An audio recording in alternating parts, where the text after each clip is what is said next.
আসসালামু আলাইকুম। সবাই কেমন আছেন? আশা করি সবাই ভালো আছেন। আমার কিচেনের ব্লগ চ্যানেলের পক্ষ থেকে সবাইকে জানাই সাদর আমন্ত্রণ।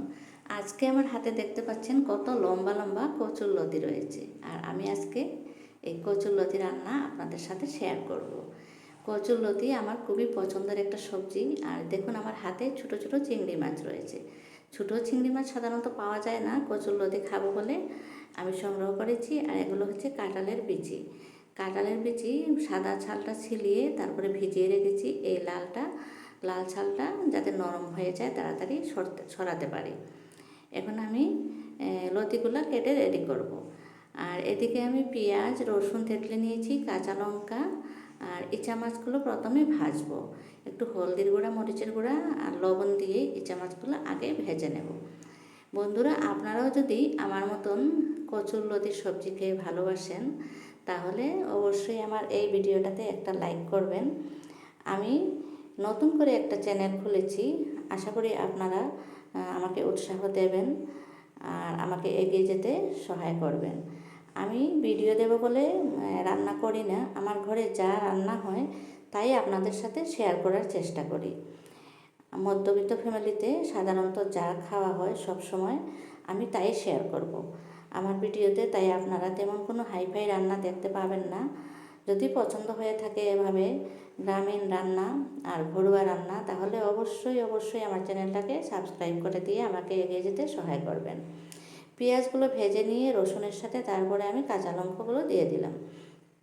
কাঁচা লঙ্কার সাথে পেঁয়াজ আর রসুন একসাথে একটু ভালো করে ভাজতে হবে। আর তেলটা আমি অবশ্যই সরষের তেল ব্যবহার করেছি। তারপরে আমি জিরা আর ধনিয়ার পাউডার একসাথে মিশিয়ে রেখেছিলাম, সেগুলো দিলাম 1 চামচ। হলুদের পাউডার, মরিচের পাউডার একটু দিলাম। তার মানে আমরা খুব বেশি ঝাল খাই না, তাই মরিচের গুঁড়াটা বেশি দিই নাই। সেই ঝালটা আপনাদের পছন্দ অনুযায়ী ব্যবহার করবেন। তারপরে আমি লতাগুলো দিয়ে দিলাম। কচুর লতার সাথে খুব ভালো করে মশলাটা মিক্স করে নেব।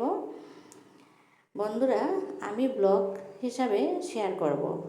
আমি ব্লগ চ্যানেল খুলেছি, তার মানে শুধুই যে রান্নাবান্না দেব তা নয়। আমি দৈনন্দিন জীবনে কি কাজ করে থাকি, আমি ফুলের বাগান করে থাকি, সবজির বাগান করে থাকি। ফুলের বাগানের আমি একটা মাই গার্ডেন নামের একটা চ্যানেলও করেছি, আর সেটাতে আমি আপনাদের অনেক সহযোগিতা পেয়েছি। এদিকে আমি ভাতটাও উঠিয়ে দিয়েছি, কারণ জোহরের আজান হয়ে গেছে, রান্নাটাও সারতে হবে তাড়াতাড়ি। আর আমার লতির তরকারিটাও মোটামুটি হওয়ার পথে। আমি কাঁঠালের বিচিগুলো দিয়ে দিয়েছি, দেখেছেন। তারপরে আমি কিন্তু এটাতে একটু জল ব্যবহার করব না।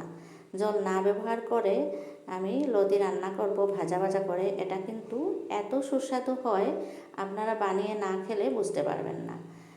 এই পর্যায়ে এসে আমি চিংড়ি মাছগুলো ব্যবহার করলাম। চিংড়ি মাছগুলো যেহেতু আগেই ভাজা হয়েছিল, তাই একটু দেরি করে দিলাম। এই পর্যায়ে এসে আমার লতির তরকারি কমপ্লিট হয়ে গেছে। আমি গ্যাসের ফ্লেমটা বন্ধ করে দিয়ে টেবিলে নিয়ে আসলাম। আপনারা অবশ্যই এরকম করে রান্না করে একদিন হলে টেস্ট করে দেখবেন, খুবই সুস্বাদু হয়। মাছ মাংস রেখে আমি তো শুধু এটা দিয়েই ভাত খেয়ে উঠি। আর আমার এই রান্নাটা যদি পছন্দ হয়ে থাকে, তাহলে অবশ্যই একটা লাইক দেবেন।